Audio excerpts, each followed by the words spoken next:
2 মাস আগেও নিজের বিজয় সম্পর্কে নিশ্চিত ছিলেন ডোনাল্ড ট্রাম্প। এতটাই নিশ্চিত ছিলেন যে তিনি ভূমিধস বিজয়ের কথা বলা শুরু করেছিলেন। সেটা অবশ্য নির্বাচন থেকে জো বাইডেনের সরে যাওয়ার আগের কথা।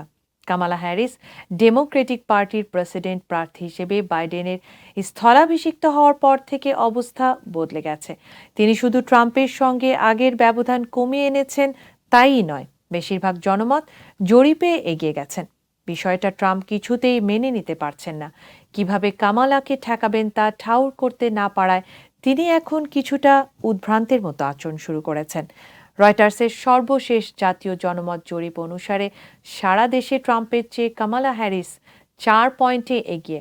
গুরুত্বপূর্ণ বিবেচিত বিভিন্ন ব্যাটল গ্রাউন্ড স্টেটেও আগের ঘাটতি কমিয়ে ট্রাম্পকে ছাড়িয়ে গেছেন কামালা। ট্রাম্পের সমর্থক হিসেবে পরিচিত ফক্স নিউজ সর্বশেষ জরিপের যে ফল প্রকাশ করেছে, সেখানেও সান বেল্ট হিসেবে পরিচিত 4টি স্টেটের 3টিতে এগিয়ে কামালা।